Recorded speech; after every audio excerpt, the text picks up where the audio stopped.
आज आपण पराठा बनवणार आहोत। तर त्यासाठी मी इथे बटाटे घेतलेले आहेत उकडवून आणि आपल्याला एक मसाला तयार करायचा आहे। तर सर्वात आधी इथे आपल्याला कणिक घ्यायची आहे आणि कणिक छान अशी आपल्याला आधी मळून घ्यायची आहे। तर इथे मी मीठ टाकते, थोडंसं चवीपुरतं मीठ टाकते आणि थोडंसं आपल्याला इथे तेल टाकायचं आहे।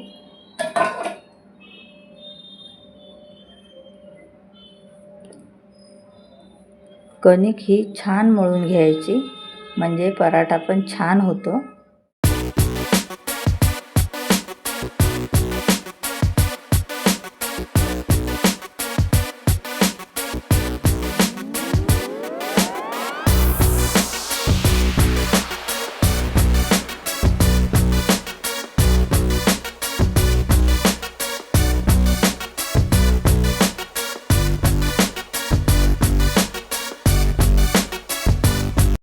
इथं मी पीठ मळून घेतलेलं आहे आणि अगदी छान सॉफ्ट पीठ असं मळून तयार झालेलं आहे। तर मी इथे आता हे रुमालाने झाकून ठेवते। इथं आपल्याला बटाटे पण किसून घ्यायचे आहे म्हणजे छान स्मॅश होतात ते। तर यामध्ये आपल्याला कांदा किंवा भाज्या टाकायच्या असेल तर आपण टाकू शकतो, पण मी नाही टाकणार आहे। असे सर्व बटाटे मी किसून घेते। गॅसवर मी पॅन ठेवलेला आहे। तर यामध्ये मी 1 चमचा धने टाकते। अर्धा चमचा मी इथे जिरे घेतलेले आहे। अर्धा चम्मच आपल्याला बडीशेप घ्यायची आहे। इथे मी काळी मिरी घेतलेली आहे। तर आपल्याला हे भाजून घ्यायचं आहे आणि हलकसंच भाजायचं आहे। तर हा आहे आपला सिक्रेट मसाला आणि हा जेव्हा पराठ्यामध्ये आपण टाकतो तर पराठा खूप सुंदर लागतो आणि पराठ्याला छान अशी टेस्ट येते।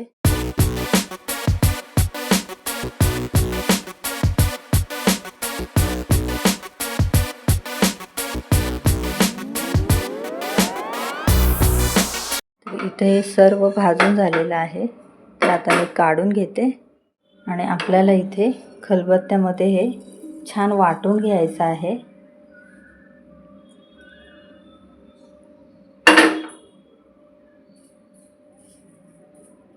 इथे मी वाटून घेते।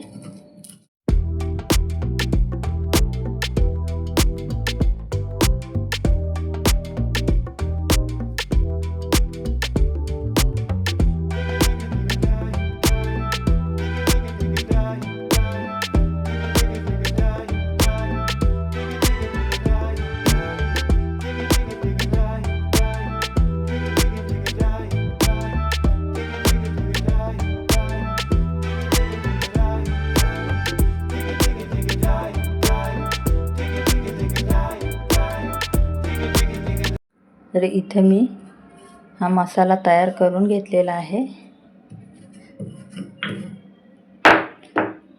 तर आपण हा तयार आधीच करून घेऊ शकतो मसाला। तर हा मसाला सर्व मी या बटाट्यांमध्ये टाकून घेते। आता आपल्याला इथं हिंग टाकायचं आहे। लाल तिखट टाकते अर्धा चमचा।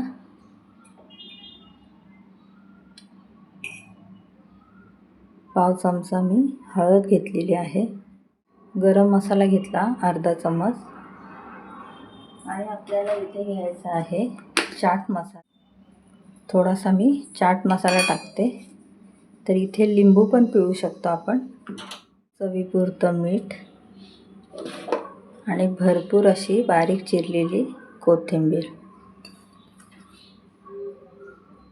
आणि हे सर्व छान मिक्स करून घ्यायचं। आपलं छान मिक्स करून झालेलं आहे सर्व स्टफिंग। तर आता आपण पीठ बघूया।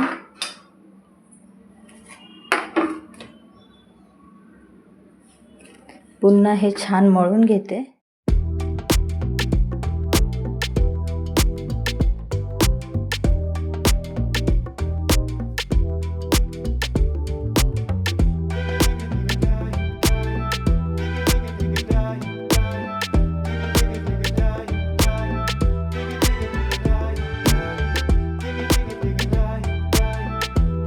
तर इथे आपलं हे पीठ पुन्हा छान असं हे मळून तयार झालेलं आहे.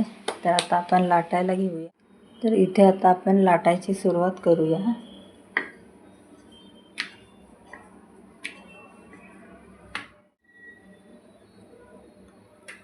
आणि छोटे छोटेच पराठे लाटणार आहे, तर मोठे नाही करायचे.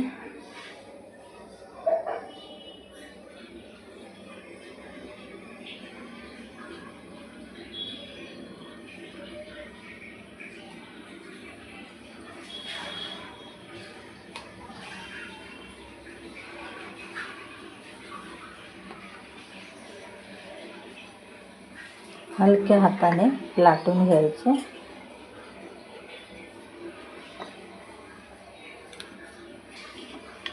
आणि पराठे हे थोडे जाडच पाहिजे.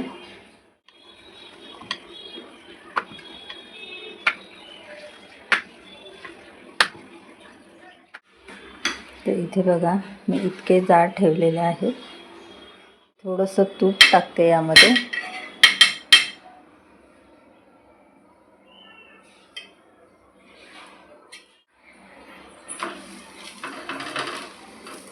आणि छान असा आपल्याला पराठा भाजून घ्यायचा.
इथं बघा आपले भरपूर असे पराठे तयार झालेले आहेत. पराठ्यासोबत खाण्यासाठी दही आणि इथे मी कैरीची चटणी बनवलेली आहे. तर कैरीची चटणीसुद्धा आपण यासोबत खाऊ शकतो. गोड आंबट तिखट अशी ही चटणी बनवलेली आहे.